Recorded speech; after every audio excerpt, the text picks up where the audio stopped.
Fleeced Chapter 3. Oracles, poracles. Despite their grand name, the skeleton soldiers were little more than muddles of bones planted in beds of yellow roses in a garden close to the tropical house.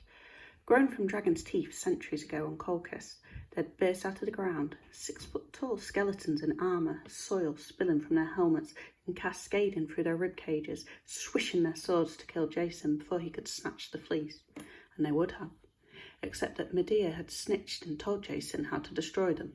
Look, I've told you before, I'm not going to talk about it until I absolutely have to. You know where to look if you're going to be so nosy. Unlike the rest of the zoo, the skeleton soldiers were anything but subdued.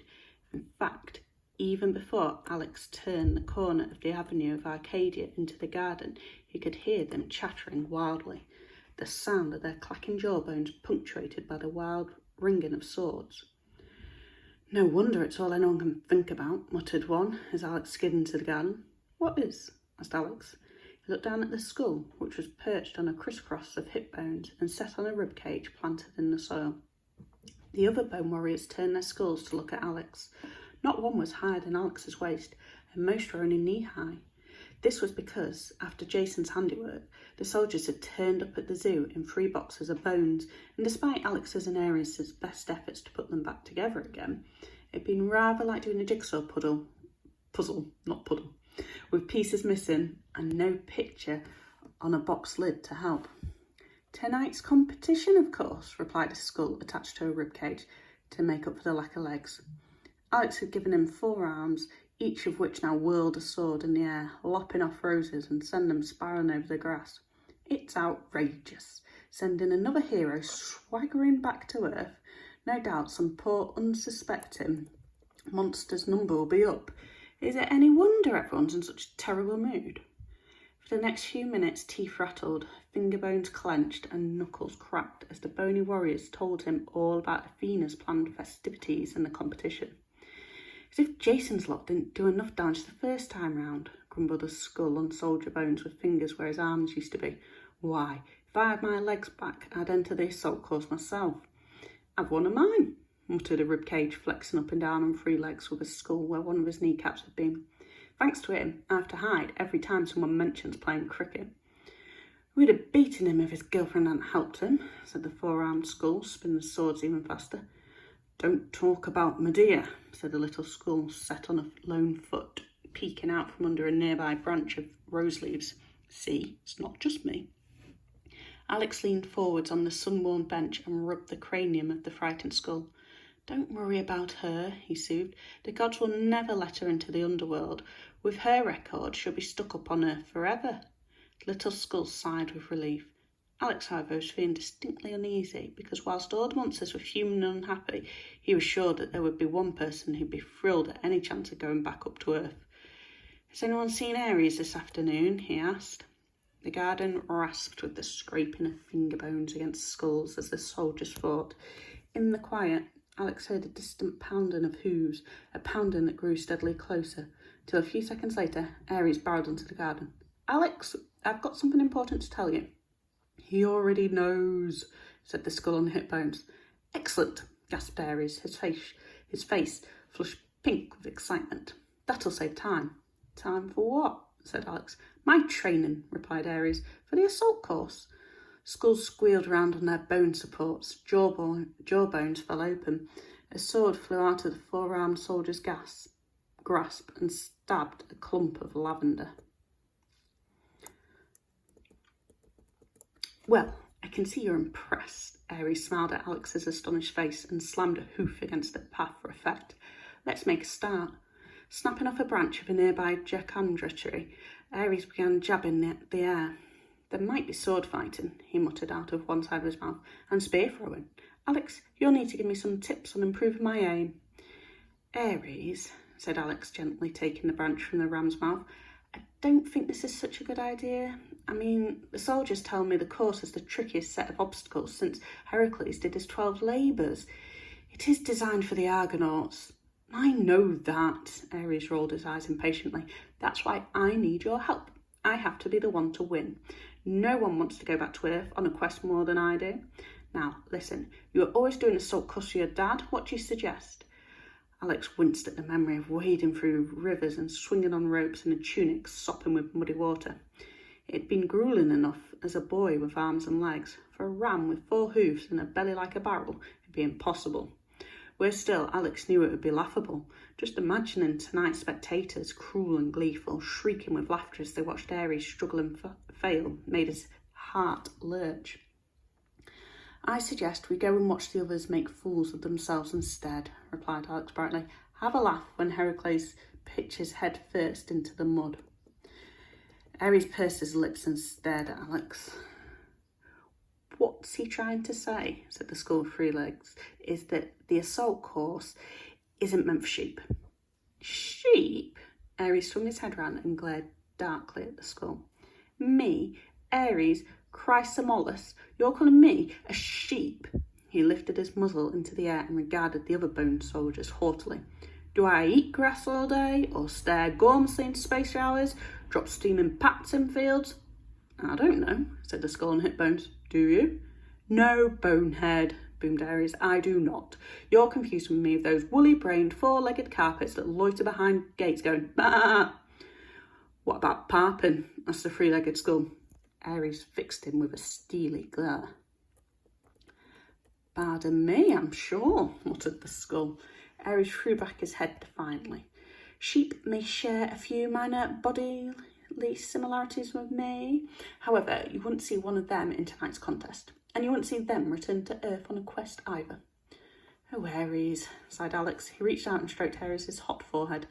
I can understand how exciting this seems to you, but nothing, protested Aries. I'm entering. It's the only way I can get back to Earth and find my fleece. I've made up my mind. Unfortunately, rams have never been known for thinking things through logically. I mean, you never see them doing Sudoku, do you? And they're stubborn too. As Alex knew only too well, once Aries made up his mind about something, his determination was like a boulder rolling down a mountainside. It flattened everything in its path. Excuse me, said a small voice. Alex looked down to see the skull on 1 foot prodding a sandal with big toe bone. But wouldn't it be dangerous for Aries to go to Earth? Well, of course it'd be dangerous, you numbskull, said Aries before Alex could reply. He drummed the stone path with his hoofs.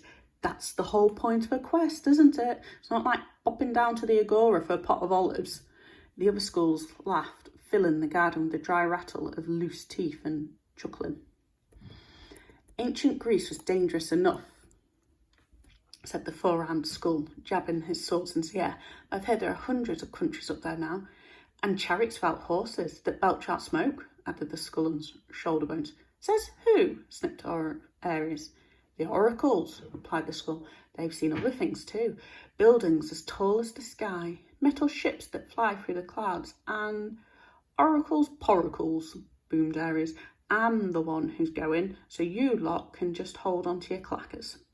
He rolled his head round, looking at each one of them in turn. Unless anyone would like to come along too, you know, to sort out my bedding, do a bit of washing up, find the juiciest thistles, that sort of thing. The skeletons that still own kneecaps examined them. Others drummed their finger bones against their skulls and looked up at the cloudless sky.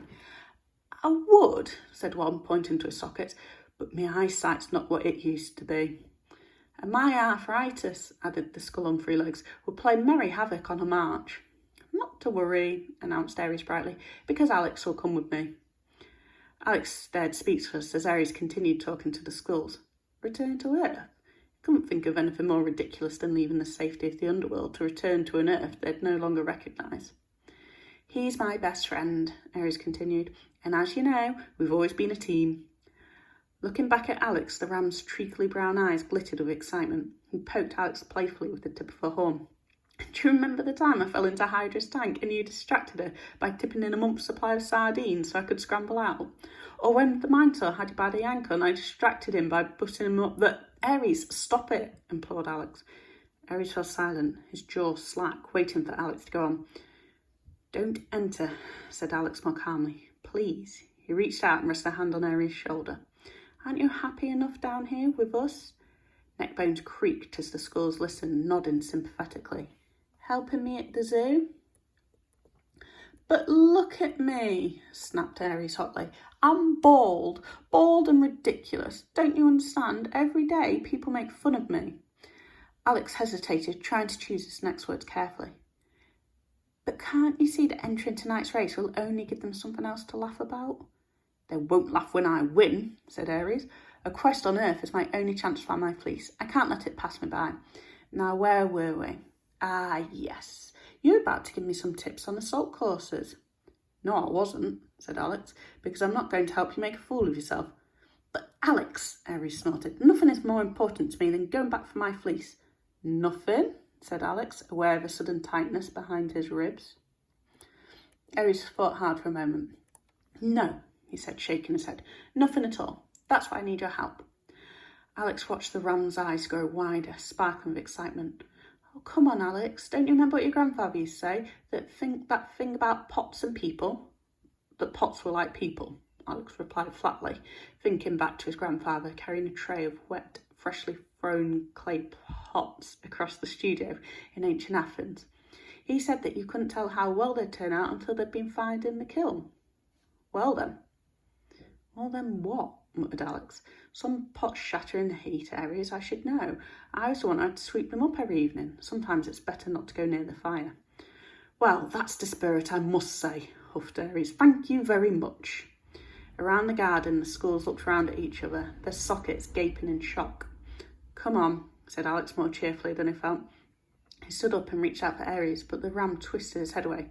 Look, he persisted, why don't we go and do something fun instead? You know, cheer ourselves up a bit.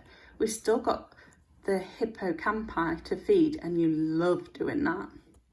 The hippocampi were sea creatures with the heads and front legs of horses and the tails of fishes who'd once drawn Poseidon, the king of the sea's chariot.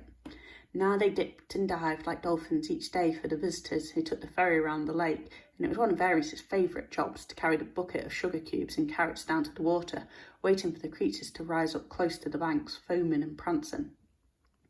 And I'll pick you some olives as a treat when we're finished, added Alex, walking across the garden to the long white villa where the monster feed was stored. He slid the key in the lock.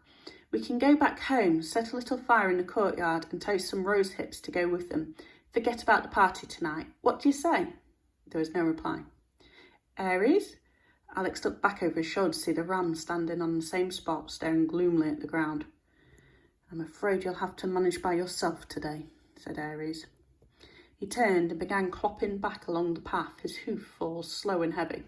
Pausing at the corner of the tropical house, he looked back, his eyes dull with disappointment. At least the Argonauts stood by Jason, he said, sniffing loudly. I'm sorry it's come to this.